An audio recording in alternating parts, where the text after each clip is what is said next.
Hi, and welcome to Stamp with Ginny. Today I'm going to share with you how I made this cute little Merci chocolate treat box that will hold 4 Merci chocolate bars or other candy that you choose to give somebody special this holiday season.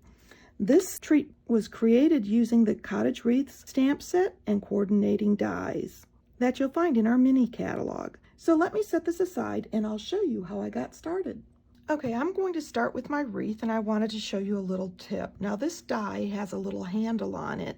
This will help you with the directional on the stamped image, and you can match it up to your case and see. So the easiest thing to do is mark your stamp before you pull it out.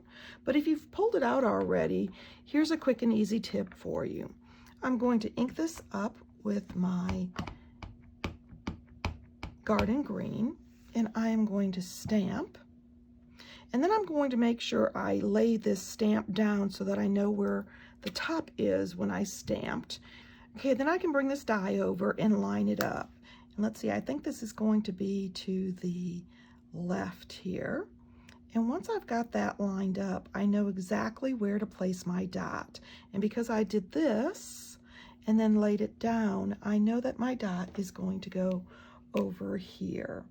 And what that does for me is simply give me a visual as to where the top of my stamp is in the future so that I can do that multiple times and quickly and easily line up the die. So I'll cut that out on the Stampin' Cut and Emboss, but first I'm going to also stamp the bow. I'm going to do this in real red, and I'll cut that out with the coordinating die also. And then I'm going to bring in a 1/2 inch strip of my basic white in my sentiment, and I am going to stamp this, about a 1/2 inch, 3/4 of an inch from the left. There we go. So I've got my stamping done, and I can assemble my wreath. Okay, to build my wreath, I'm going to decide which way I want my wreath to be facing and where I want my bow. And I think I'm going to place it to the right there. So that means I need to cut my sentiment so that it goes over my wreath and sticks out on the left. So I'm going to bring my paper snips in here and cut the left side at a diagonal. And then I'm simply going to decide where I want to trim my basic white cardstock, and I think right about there is good. I can always trim it down more if I need to. And let's see, I'm going to place that here on the wreath and then see if my ribbon covers it the way I want. And I'm happy with that, so I'm ready to assemble. So I am going to simply add a little bit of adhesive here on each end, just a little bit to hold it in place. I'm going to set that down. And then I'm going to flip this over and bring in a dimensional. And I'm going to place one right in the center. If you have minis, that'll give you plenty of leeway and you don't have to worry about it showing. But I didn't bring those to the table today. And I am simply going to set my bow where I want it. I've got my wreath completed and I'm ready to bring in these red rhinestone basic jewels. I just love the way these add a little bit of interest to my wreath. And I am going to pick these up and add a set of 3 around my wreath in several places. Now the number of sets you add are up to you. I just think this really adds a richness to the wreath, adding these little holly berries. And of course, they're quick and easy since they're self-adhesive. I'm going to set a group over here. And you can see just how quick and easy this goes with my Take Your Pick tool. And 3. See, I've got 5, so I want a total of 7. I like odd numbers. It's more pleasing to the eye. And so that makes 6. And I'm going to put a 7th group right here above the bow.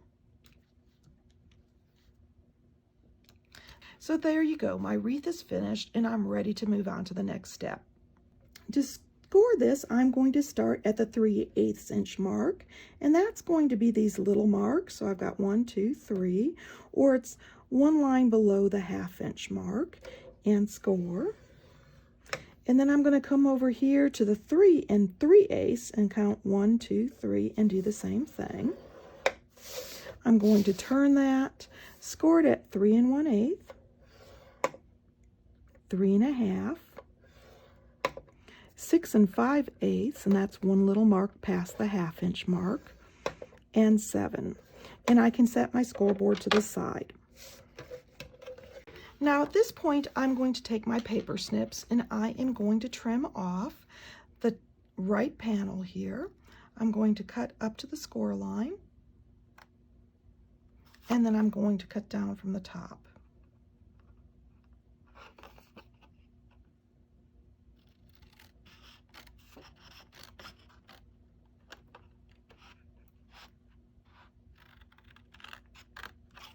And I'm going to repeat that on the other side. So I'm cutting into the score line and then down from the top.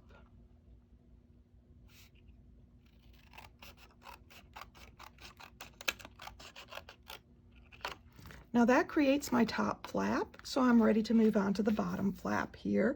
And I'm going to bring in my hand-baked hag punch, and I'm going to slide this in, set it on the second score line, and line up the side score lines, and then punch. And that gives me this beautiful shape on the inside of my inside section of my treat holder. Now I'm ready to start assembling. So I am going to bring in these two sides on the score lines. Then I'm going to open that up and I'm going to snip on these two score lines and take out a little wedge.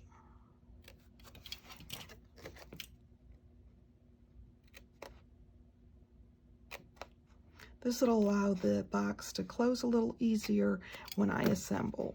Remove those little wedges if you need to.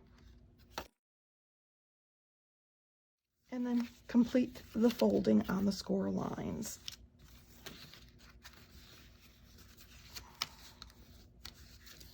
And the top two.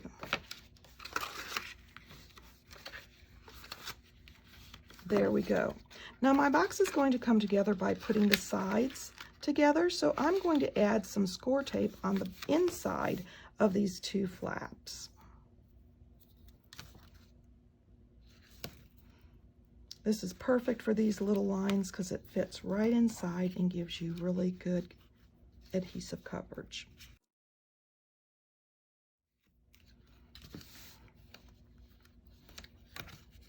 Sorry about that, my arm is just not wanting to work with me today until it gets warmed up. There we go. I've got the tear and tape on there, and I'm going to burnish that down. And of course, if you don't have one of those tools, you can use a old gift card or credit card that you have laying around as a cutting tool or straight edge. That happens to be one of our old Stampin' Up! Products that we used to have, our decor elements. I'm going to fold these two tabs in and then line up the edge on both top and bottom. I find this easier by starting on one side and making it square and pressing down, and then just simply following that edge up to the top. You're going to repeat that on this other side, and you need to be careful when you're using tear and tape. If you press down accidentally, you'll need to use your heat tool to get it to come back up. It's a really strong adhesive. So there we go. I've got my little box built, and your Merci chocolates will show here through the little hole, which will give you this beautiful foil look. At this point, I'm going to bring in a little Velcro circle, and I'm actually going to cut this in half. And then I'm going to cut it in half again. I just need a little piece of Velcro. Now, I don't have my Merci chocolates right now, but if you had them, you could place them inside to give you a nice firm adhesion. And then I'm simply going to set this on the lid of the box and remove the backing. I've got both pieces in place because when I close this box, it'll put that Velcro exactly where I want it. And then I can open it back up. I'm ready to decorate now, and so I'm going to bring in those pieces that I stamped earlier. I'm going to bring in this piece of Designer Series paper and adhere it first.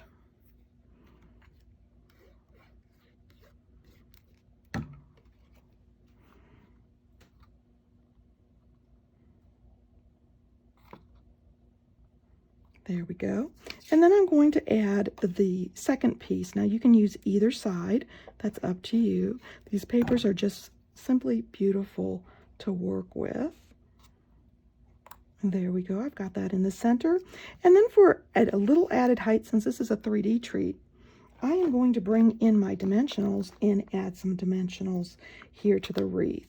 I'm going to add, I think 4 of them, so it's nice and secure, and it gives me plenty of lift that won't bend easily. You could even add one across the sentiment if you would like. Remove the backings, bring in your treat holder, and adhere that right down in the center. So there you go, a quick and easy Merci chocolate treat box for someone special.